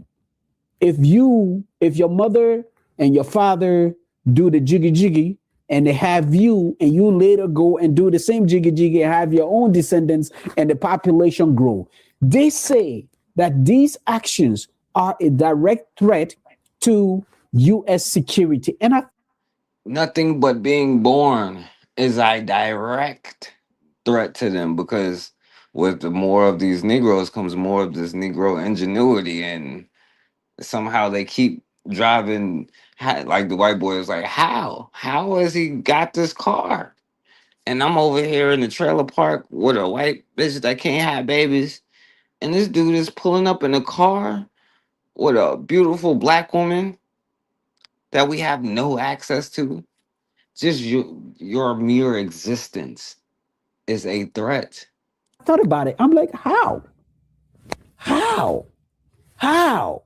Well, apparently, you see, the U.S., this whole thing was spearheaded by the guy named Henry Kissinger. So back in the 1970s, he figured that United States government needed to move very, very fast to control certain population, because if that population got big enough, loud enough, that population would no longer allow the U.S. to basically steal the country minerals, resources. I'm talking It might get everything, some right? So there was self-respect, damn it it. wasn't just Africa; it was Latin America. We gotta. How can we stop them from getting some damn self-respect and drawing boundaries and making us pay actual money for the stuff that we killing them for fun that they're giving us? They'll give it to us, but let's just kill them for fun too. Jeez. It was Asia, it was Africa. And guess which 4 African countries were on their radar? Nigeria was number 1. Nigeria. Did I say that again? I said Nigeria. They wanted to make sure they control the population in Nigeria. The second country was Ethiopia. They wanted to make sure they control that population. The third country was Kenya, and then Egypt. Guys, do you think the things that are happening in Africa today, where everybody is silenced about, you don't think that these are all deliberate things? You think it's a coincidence that Liberia would just go to war and kill like 400,000 of its population? You think that it's a coincidence that Sudan is facing the things that they're facing right now today? You think it's a coincidence that the Congo is still in the rough shape? Yo, what up, KW Don 7? He was a shyster. Makes sense. They involved in a lot of destruction. He was a white boy, you know. That has been in forever, and the people are suffering and dying every single day. Do you think all of these things are coincidence? If you think they're coincidence, man, you need to wake up, because seriously, there's a book out there on who brings. So while they talk about that, though, you know, let's see what the hell they got going on over here now. It's like Apple. This is a different place. This is the Congo, but you know. Now let's turn to the Democratic Republic of Congo, DRC. It's a country in Central Africa, one of the largest on the continent. Now, Apple is definitely not from Africa, all right? But they practice Pan-African / Pan. It's like Pan-Afro-Europeanism. That's what they practice. Pan-Afro-European USAism. And homes to over 100 million people. The DRC has issued a notice to the world's second largest company, Apple, the makers of the iPhone. The DRC has accused Apple of using quote-unquote blood minerals taken from conflict zones in the country. Now, the Democratic Republic of Congo wants Apple to stop. It has issued a formal cease and desist order. If Apple does not comply, it will face legal action. Now, first, let's look at what these blood minerals are and why they call that. The DR Congo is rich in certain minerals, metal deposits that are used to make electronic devices like the iPhone. 3 minerals found in the DRC go into making phones: tantalum, tin, and tungsten. Together, they're referred to as 3T. Now, these 3 minerals are found in the ground. They're mined purified, and then transformed into phone parts. The Democratic Republic of Congo has all three in abundant quantities, making it an important country in electronic supply chains. But there's a problem. The blood part in blood minerals. The minerals are not in some safe area to be picked up at one's leisure. No, the minerals are mostly found in the eastern DRC, in provinces that have been embroiled in conflict for years. This is the region in question. The North and South Kivu provinces. Let me guess how many years? How many years since the Europeans been there? That's how many years they've been in conflict. This area is full of different armed groups. Some are terrorist outfits, like the local branch of the Islamic State. Then you have various militias. Some support the DRC government, others are backed by foreign powers. One prominent force is called the M23 group. They control vast swathes of land. They've been fighting against the Congolese government for years, and they're backed by Rwanda. Yes, that Rwanda of genocide and British deportation fame. This situation has exacted a high human price, 15 million deaths, and it is the work of a neighboring country, Rwanda, whose intoxicating obsession with the abundant strategic resources lying beneath the soil of my country have led it to lose all sense of reason. This neighboring country is persisting and continuing its criminal... Now, what did he say about all of these leaders here? You know what I'm saying? And working with these foreign powers or for all these. And like, what do you possibly, how much, you would have so much more money if you had like integrity, because they would have to come to you and bow the knee and pay you what you're actually worth instead of like pennies. Like, so I don't even get why sell out when you actually hold the power. You know what I'm saying? Like, everybody would be rich, you know, like it doesn't even make sense. But I think my white acceptance is the most valuable resource as far as Negroes go in the world, you know. And I think black body and labor is the most valuable resources as far as like everybody else. But for us, the best we can do is be maladjusted. It's crazy. Criminal enterprise to procure colossal economic benefits. Rwanda backs an armed militia in the DRC, the M23. All right, anyway, I just want to show you one thing here. The company Apple is grading and other companies like Tesla. Child labor. A U.S. court on Tuesday absolved 5 major technology companies accused of aiding the use of child labor. Now, the U.S. court dismisses a lawsuit over child labor for doing this mineral. Now, even think about just on one aspect, right? Let alone the crimes against humanity. Let's put the crimes against humanity to the side. Like, we do that anyway, right? Because ain't nobody mad about anything. But imagine if we put half of this energy that we put in to make other people rich in for ourselves in the first place. All right. Like, we probably wouldn't do the child labor stuff, but imagine if you was putting it into your own stuff, right? But we let other people come in and commit crimes against humanity and enslave our children to go fund their wealth for pennies on the dollar. Like, at least they gave us pennies this time, right? They didn't just shoot me. They gave me a penny. In cobalt mines in the Democratic Republic of Congo, in the case filed by former child miners and their representatives. That's a good white dude, the one that gave you the penny and didn't shoot you. Of Congo, in the case filed by former child. Of course, don't take that penny and see what happens. A U.S. court on Tuesday absolved 5 major technology companies accused of aiding the use of child labor in cobalt mines in the Democratic Republic of Congo. In the case filed by former child miners and their representatives, Google parent company Alphabet, Apple, Dell Technologies, Microsoft, and Tesla stood accused of facilitating child labor in their supply chains. Now, we heard all those companies. Now, I ain't go like I have Apple stuff, you know what I'm saying? But I'm down to not get no more stuff. I'm cool with it, you know. if we're going, I think we have to wait for it to happen to some Arabs or some Jews, shysters, hats, which whatever you want to call them, before we ready to boycott. It has to be another group involved, because so we can say black and whatever other group. We need another group to get exploited with us before we stand on something, right? But anyway, It's for cobalt. All this big tech company. I just wanted you to see Alphabet, there. Apple, Dell Technologies. So they're saying, "Oh, it's all good." What I'm saying, you can do this.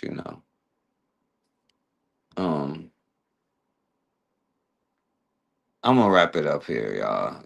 Because I was showing, I guess. On the holidays, so they went out of their way to get a plethora of black Christmas decorations in Oh yeah, order they're to gonna get the mix Black in Christmas stuff and to now, spend and we're on gonna slop it up. black dollar runs the economy. Ever in my 34 years of living, Not gonna miss Rudolph this year. I'm not gonna miss Frosty this year. Get me a black Santa on a Christmas tree and celebrate this, as y'all say, pagan holiday. You know why it's pagan? Because it don't increase your wealth. That's I would sell it. Now that's pagan, right? It don't increase my wealth. In fact, it decreases my wealth, and I gotta work extra hard to decrease my wealth even more. So it's definitely some pagan stuff. have I seen a black Santa in CVS? And they got them everywhere. They got the Mrs. Claus, the Angel Tree Chopper, flavors. You hear me? Look, found another one. Entire aisle. Usually the white Santa looks normal. Now he looks like the odd man out. In this aisle, full. Now you know something. Now this is racist, damn it. This is America, damn it. Where's the white Santa? This is racism right here.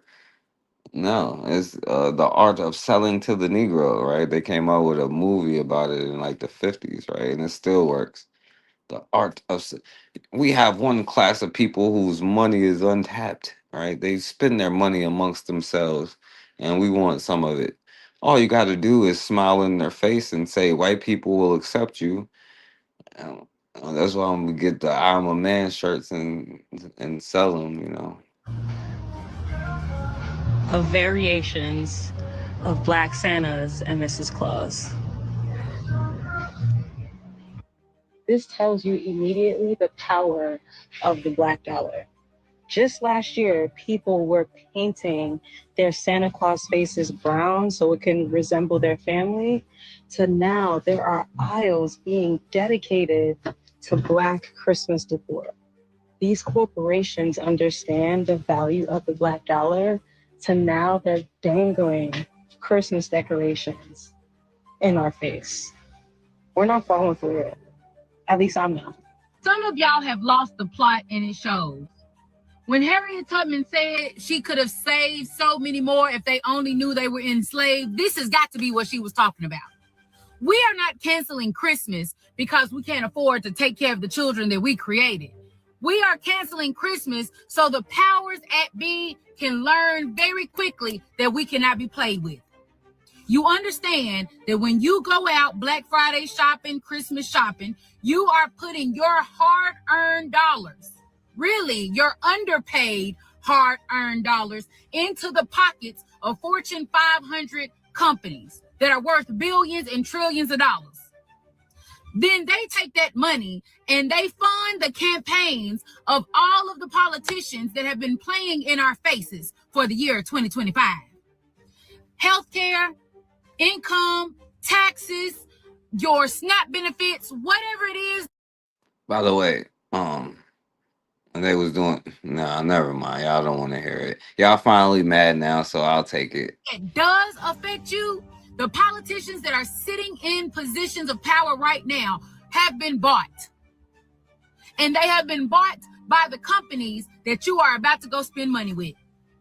So Damn, if when we that start take happening? our dollar, they will feel it and understand, wait a minute, we can't keep Yeah, doing what up, it like bro? that. They're going to call the politicians that they put in power and say, hey, stop with the shit. We're losing money. And either the politicians are going to make some stuff happen or they're going to lose the funding from these Fortune 500 companies that are becoming wealthy from our hard-earned, underpaid dollars. That's why we're canceling Christmas. Well, there. This is a public. All right, well, you know, fair enough, you know. Now, you know, and shouts out to Raw. I'm about to wrap it up, you know. You should check out the beginning, you know, and all of y'all who missed it should check out all the way from the beginning. Um, because I'll give you reasons why to do all of these things that we're talking about, right? And he said, you know, you should at least leave a structure of doing something, I guess. And listen, if we want to vote, right, we can get all of the successful black business people who's black minded and who have successful businesses, know what they're talking about, nominate them, and you know have people have us go out and vote for them. Right now, you have to be black and all this stuff. Now we'll have this committee strictly to fund and grow black businesses so we can put all the stuff that we need in our areas and stuff, and they'll be there to help them to get through all of the struggles that usually affect especially more so black businesses. Right now, us as a collective, as a people, support this thing by whether you're a millionaire or whatever. Now, of course, they're gonna have to be transparent and show everything they're doing. We got to see everything, you know, of course. But we all like support them, whether it be $1 or 1,000 or whatever you got to grow and put the businesses in our community, and then in turn they hire, you know, young black people at a reasonable rate wage where, you know, whether it be they going to school, they can afford to do that, or whether they have a family, they can afford to do that at these jobs where we're producing the things that we need, but also hiring each other and funding each other, you know. So, you know, that's one thing that we could do. But anyway, I'm gonna skip this one, y'all, because I ain't gonna go into the mixed thing. I'll do that later, you know. So I'll go off with this, right? If all else fails and you don't remember who you are, you know, um, as maladjusted as you are, your natural instincts will always kick in. I think my brother MD2 says revert to save. Your natural instincts usually do kick in. It's just that we override them so quickly because we do have a high intellect and a high IQ, so we think so quickly, and sometimes it could be a hindrance in this humanity of ours. While it could be a gift, it certainly has been working out to be a curse, you know. But when all else fails and resort to save, you know, happens, you know, this is what you have to remember, right? When you get attacked, they try to come with this noose or whatever, or try to pull you up in there. If they have to have weapons in numbers, you know. It was more so than just all of this stuff. That's why they use Christianity and other different forms. And when all else fails, they send the black person into the neighborhood or group or whatever it is, this country, to destabilize it, you know, from the inside, because at the end of the day, what they can do, they can always get a black person to do. And that was generally most times they would come trying to, like, first they would offer the religion, right? Then they would offer, you know, the white girls, and then they would try to come with the guns, and then they would send in the black people, generally like through when they first start trying to take over places, you know. But at the end of the day, like I said, this is your resort to save if they try to come catch you slipping and trying to pull up on you and lynch you and stuff.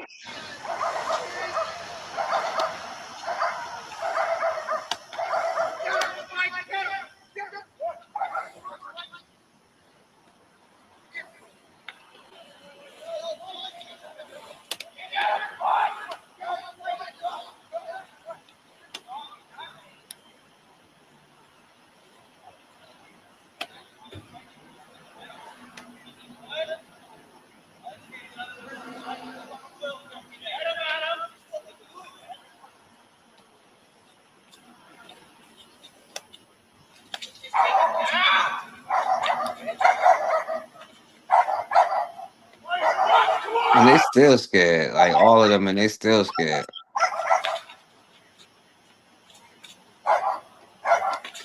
Mm. Mm. They try. You see, they try to be like some wild hyenas and stuff. You see, they try to be wild hyenas.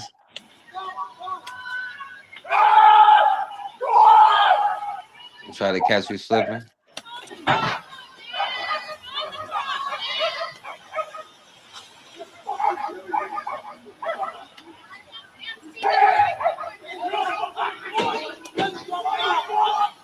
Hey, 3 of them can't mess with you, you know?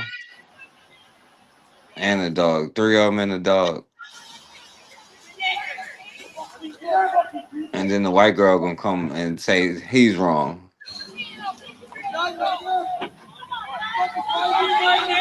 Fucking there.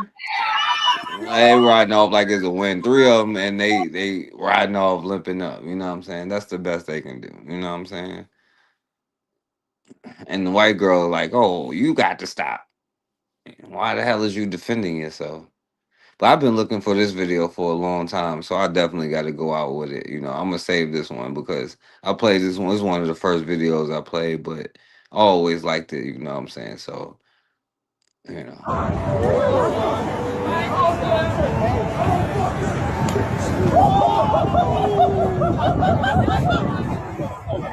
I walked off.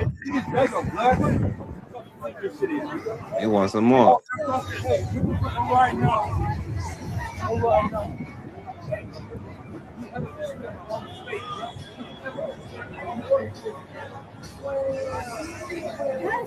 Tried to walk off again.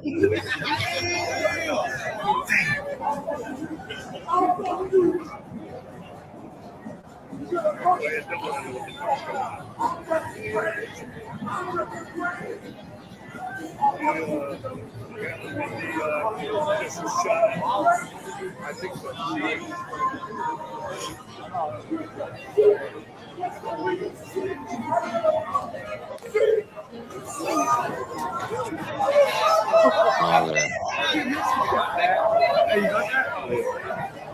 And then walked off. You better try and turn him over. Hey! Hey! You okay? Come on, guy. Hey!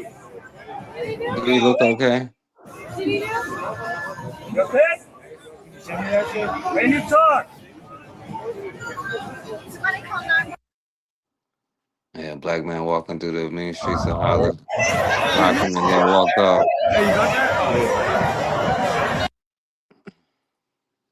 Anyway, y'all, that's what brother who has been adjusted properly, you know what I'm saying?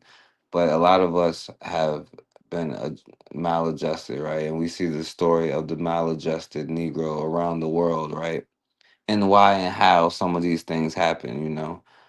But at the end of the day, we are all we got, you know what I'm saying? So I appreciate all of y'all for listening. You know, shouts out to Raw. Shouts out to KW Don 7. Shouts out to Karma 804. I appreciate you.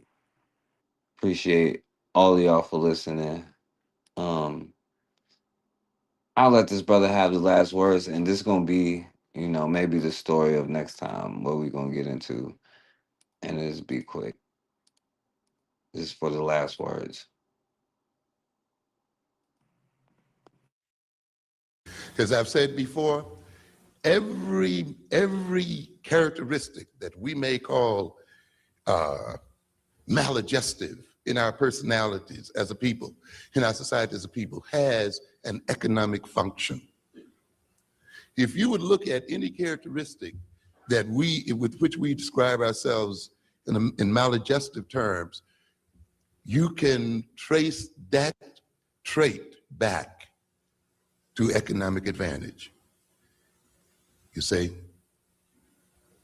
the fact that we have not been able to recall the means by which we save money as a people and finance business means that other people who remembered their historical techniques could establish businesses in our communities and take advantage of us. So then our amnesia, which is what we suffer from most of all, historical amnesia, works to the political, economic, and social advantage of all of those who exploit us. We talk. Yeah, so if you ain't learned nothing, you can learn that. So, as always, man, we have got to start standing for something, or we're gonna keep falling for anything.